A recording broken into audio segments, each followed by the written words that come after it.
கர்த்தருடைய பரிசுத்த நாமத்துக்கு மகிமை உண்டாகட்டும். அன்பானவர்களே, நீங்கள் சிறியவன் எளியவன் என்று கலங்காதே இருங்கள்.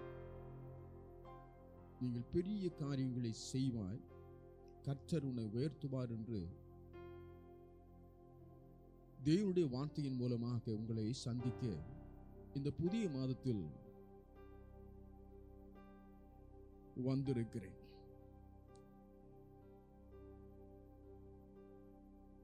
ஒன்று சாமுவேலின் புத்தகம் 2ஆம் அதிகாரம் 8ஆம் வசனத்தில்,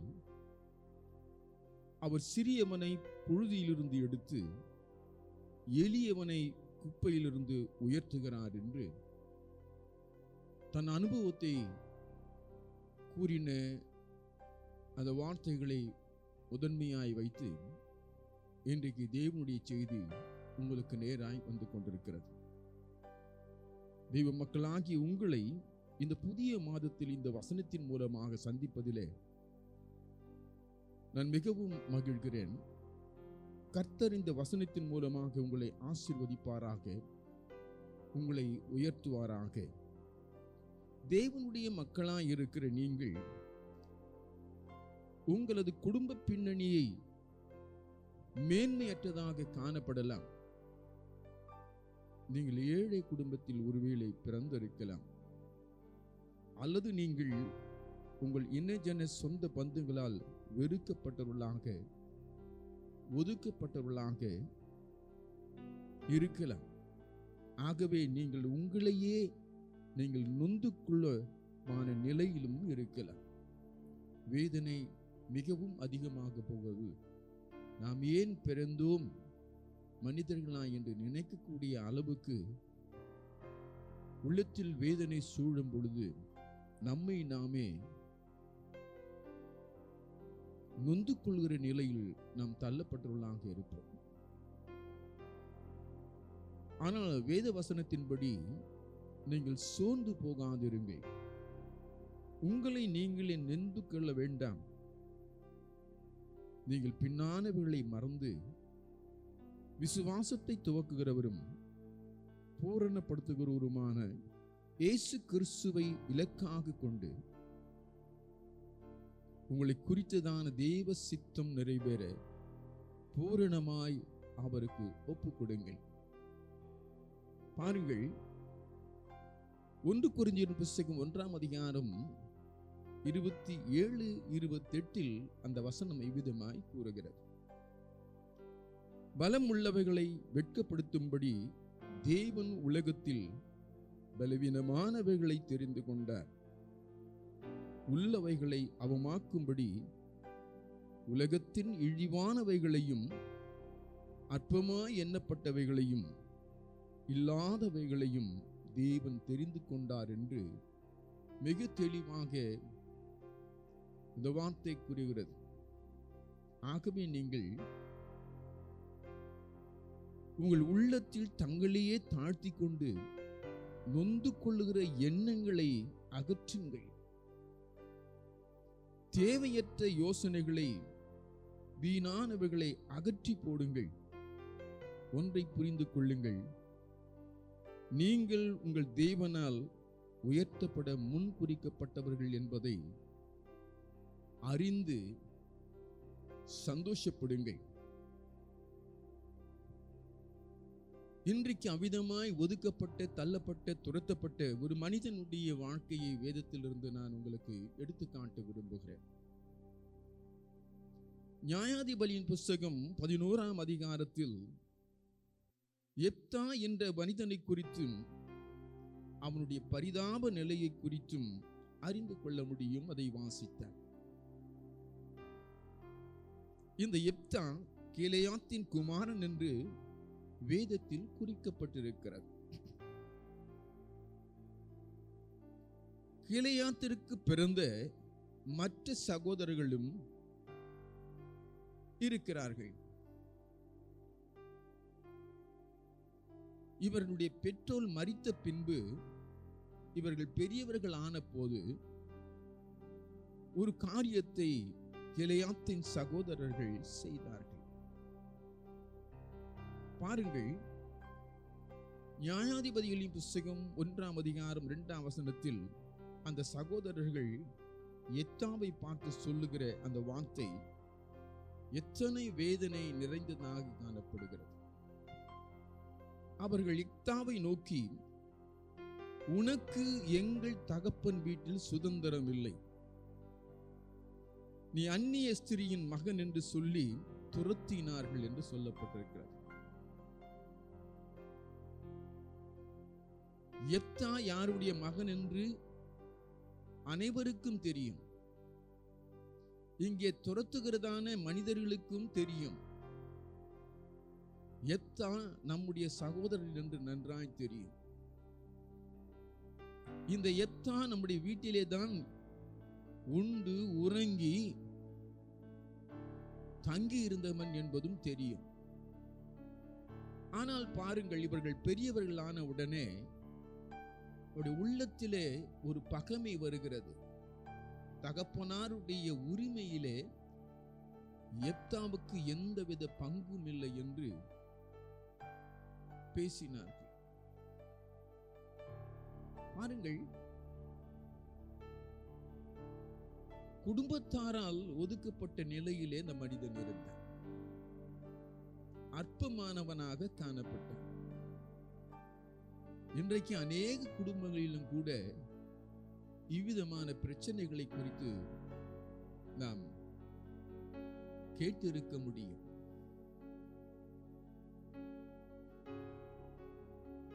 அன்பானவர்களே,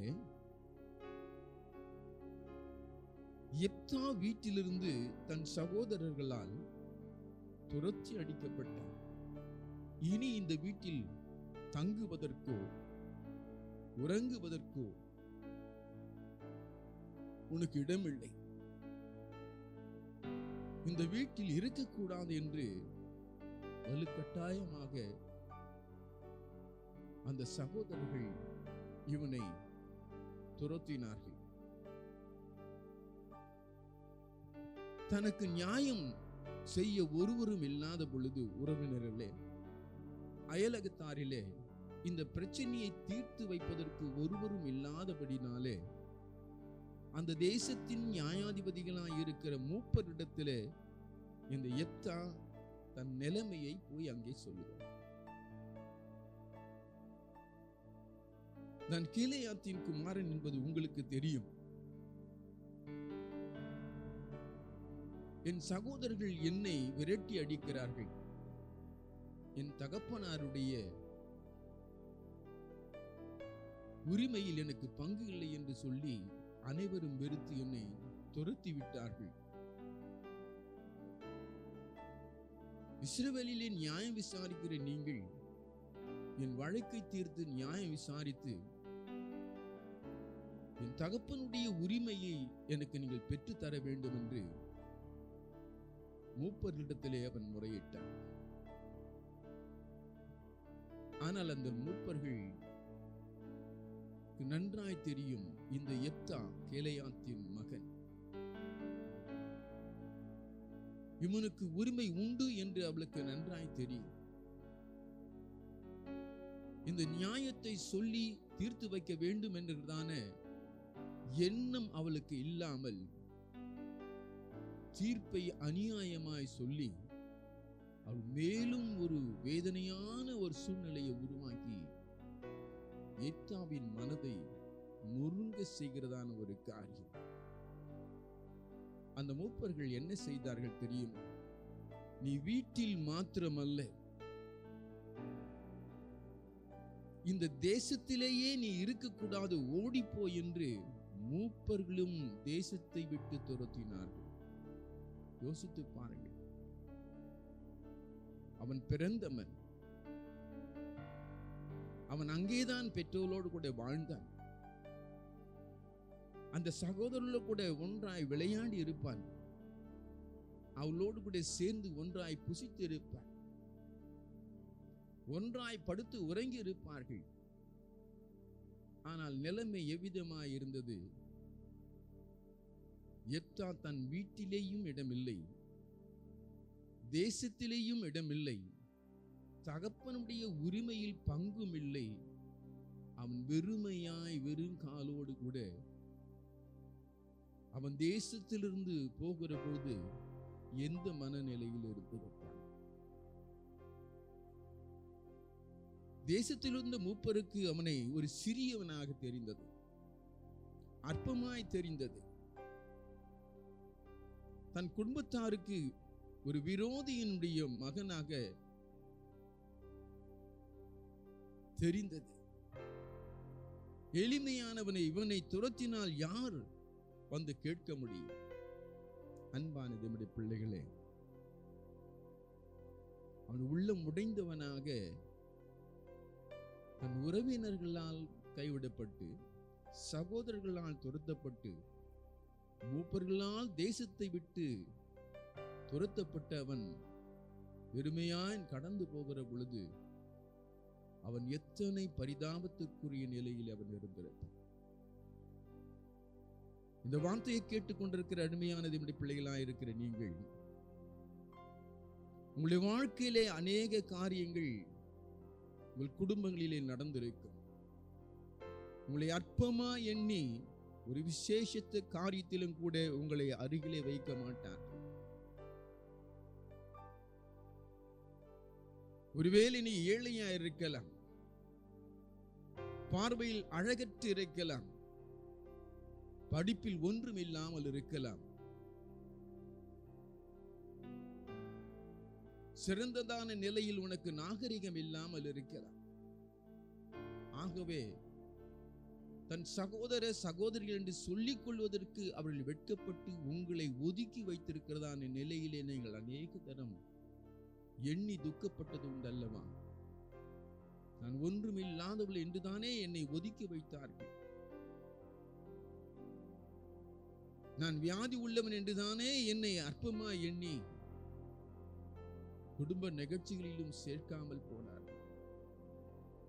நல்லவை நடக்கும்போது என்னை அழைக்காமல் அவர்களே எல்லாவற்றையும் செய்தார்கள் என்று மனமுடைந்து நொந்து கொள்ளுகிற நிலையில் எத்தனை பேர் நீங்கள் இருக்கிறீர்கள்?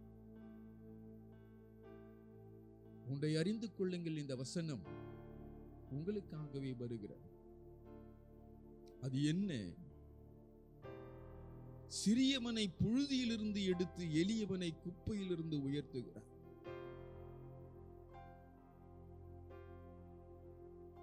தேவன் உன்னை உயர்த்துவார் என்பதை அறிந்து கொள். உலகம் உன்னை அற்பமாய் எண்ணலாம்,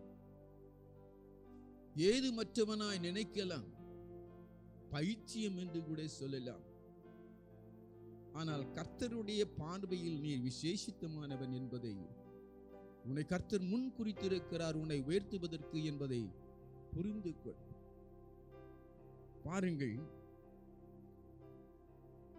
அவன் தான் தங்கி இருந்த தேசத்தை விட்டு புறப்பட்டு தோபேத் என்கிறதான ஒரு பட்டணத்திற்கு, மற்ற தேசத்திற்கு அவன் போனான்.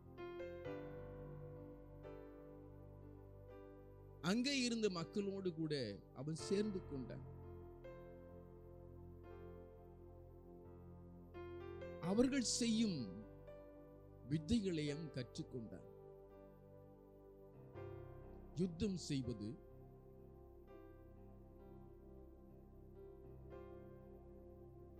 அந்த நிலையிலே அவன் அதை பயிற்சி பெற்று அந்த தேசத்திலே அவன் மிகவும் விசேஷித்தவனாகவும் மாறினான்.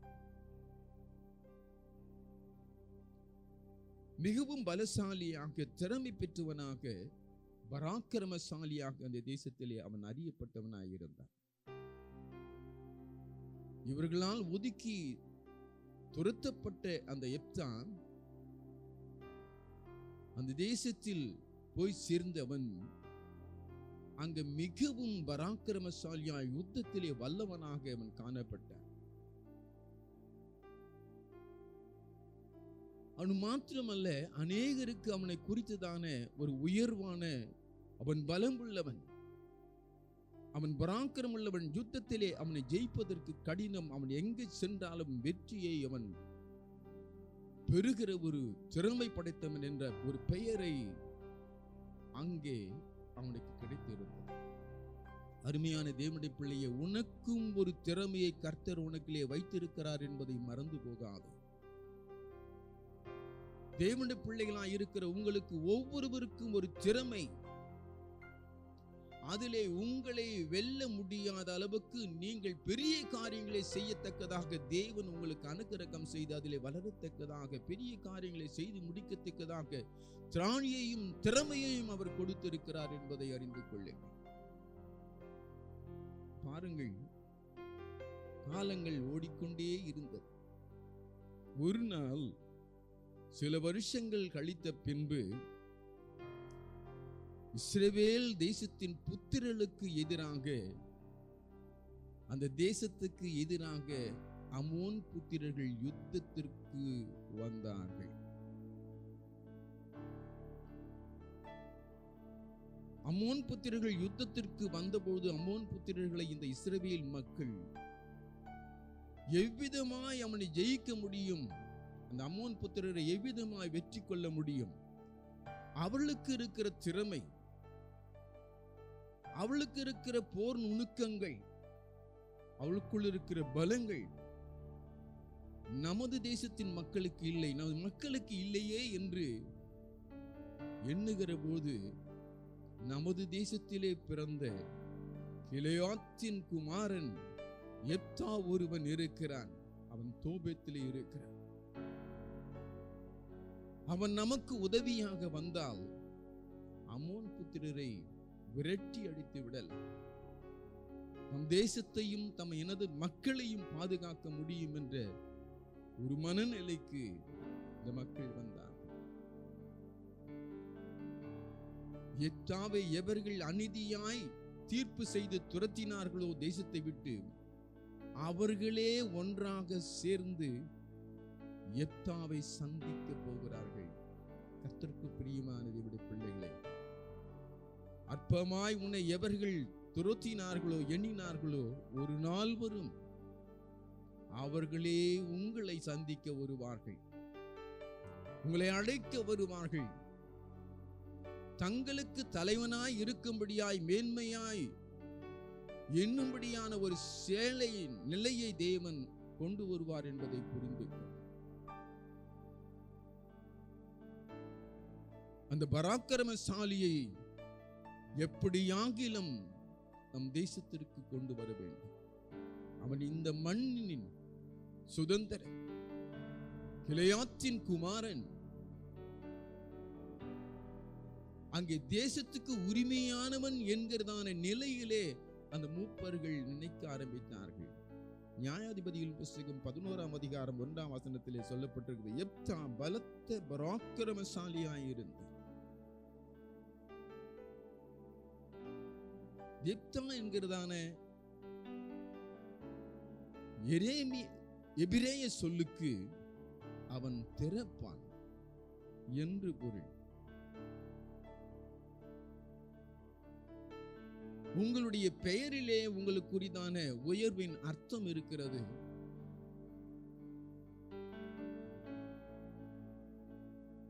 தாயின் கருவில் உருவாகும் முன்னே என் கண்கள் உன்னை கண்டது, உன்னை நான் பெயரிட்டு அழைத்தேன் என்று சொல்லுகிற தேவன் உன் பெயருக்குள்ளே ஒரு ஆசீர்வாதத்தை வைத்துதான் முன் குறித்து உன்னை நடத்தி கொண்டிருக்கிறார். எப்தாவின் எதிர்காலத்தை மூடும்படியான ஒரு சூழ்நிலை உலகம் கொண்டு வந்தது, உறவுகள் கொண்டு வந்தது, தேசத்தின் அதிபதிகள் கொண்டு வந்தார்கள். ஆனால் அவன் திறப்பான், தேவன் அவருடைய எதிர்காலத்தை திறந்தார்.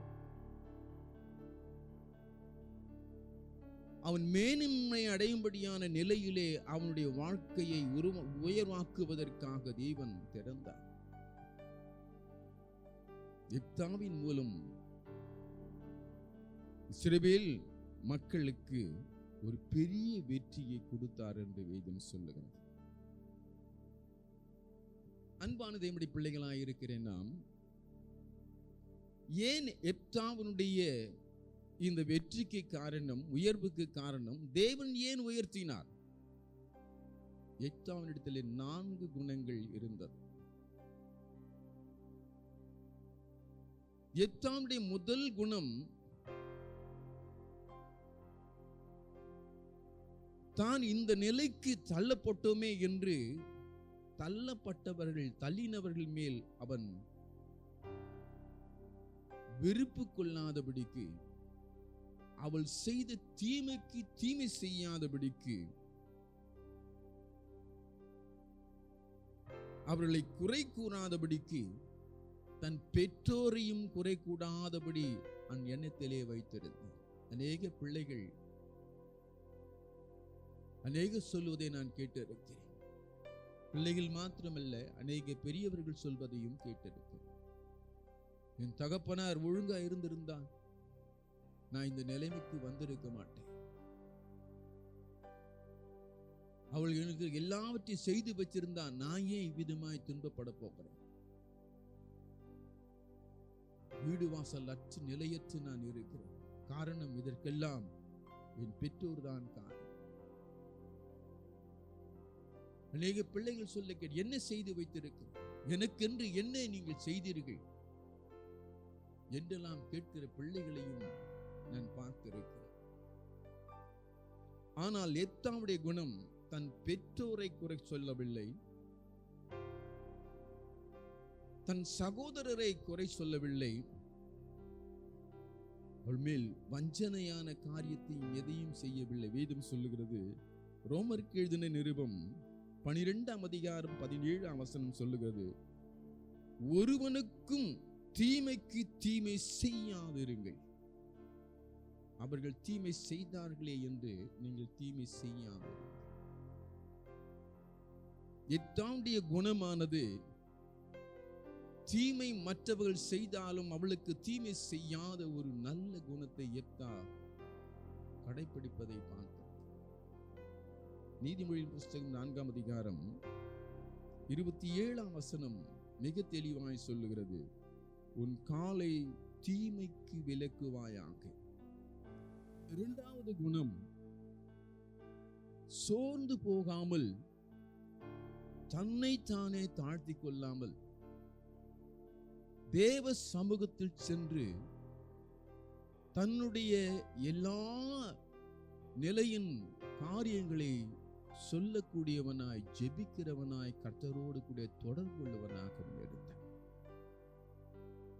எப்தான் தன் மனவேதனையை, நெருக்கமான சூழ்நிலையை, அவமானத்தின் நிலையை நினைத்து சோர்ந்து போகாமல், தன் வாழ்க்கையை வெறுத்து விடாதபடிக்கு கர்த்தர் மேல் நம்பிக்கை உடையவனாய், கர்த்தருடைய வார்த்தையில் விசுவாசம் உடையவனாய், கர்த்தருடைய சந்நிதியில் போய் கர்த்தருக்கு அதையெல்லாம் அறிவிக்கிறவனாக, தெரிவிக்கிறவனாக, ஜெபிக்கிறவனாக அவனுடைய குணங்கள் சிறப்பு மிக்கதாய் இருந்தது. பாருங்கள், சங்கீதம் 102:16, திக்கற்றவர்களின் ஜெபத்தை அலட்சியம் பண்ணாமல் அவள் விண்ணப்பத்தை அங்கீகரிப்பார். திக்கற்ற நிலையில் தான் இருந்தாலும் அவருடைய நம்பிக்கை, கர்த்தர் என் விண்ணப்பத்தை அங்கீகரிப்பார் என்று கர்த்தருடைய சமூகத்தில் சொல்லுகிற ஒரு நல்ல குணம். அநேகர் பிரச்சனைகள் வந்தவுடனே கர்த்தரை விட்டு தூரம் போவதும், தேவனுடைய சமூகமாய் இருக்கிற தேவனுடைய ஆலயத்திற்கு வராமலே தேவனை விட்டு தூரம் போகிறவர்கள் அநேகர் உண்டு. கர்த்தர் என்னை உயர்த்தவில்லை, கைவிட்டார் என்று சொல்லி கர்த்தரை தூஷிக்கிறவர்கள் அநேகர் உண்டு. ஆனால் எப்தா இந்த சூழ்நிலையில் தான் கர்த்தருடைய சமூகத்தை நாடி அவன் ஜெபிக்கிறவனாக இருந்தான். அன்பான தேவனுடைய பிள்ளைகளை, நீங்களும் சோர்ந்து போகாதபடிக்கு கர்த்தருடைய சமூகத்திலே உங்களுடைய ஒவ்வொரு நிலையையும் சொல்ல கற்றுக்கொள்ளுங்கள். கர்த்தரோடு தொடர்புள்ளவராக இருங்கள். எப்தாவை உயர்த்தின தேவன், மேன்மைப்படுத்தின தேவன், எப்தாவுக்கு நீதி வழங்கின தேவன் உங்களையும் நிச்சயமாக மேன்மையாக உயர்த்துவார் என்பதை அறிந்து கொள்வீர்களாக. மூன்றாவது குணம், கர்த்தருடைய ஆவியானவர் எப்தாவின் மேல் இருந்தார். ஒரு விசேஷித்த ஒரு சுபாவமுடையவனாய், கர்த்தருடைய ஆவியிலே எப்போதும் நிறைந்தவனாக அவன் காணப்பட்டான். நியாயாதிபதியின் புஸ்தகம் 11ஆம் அதிகாரம் 29ஆம் வசனத்திலே சொல்லப்பட்டிருக்கிறது, கர்த்தரின் ஆவியானவர் எப்தாவின் மேல் இறங்கினார். யார் மேல் கர்த்தர் இறங்குவார்? தமக்கு பிரியமானவர்களுக்கு தேவன் எதை கொடுப்பார் என்பதை வேதம் சொல்லுகிறார்.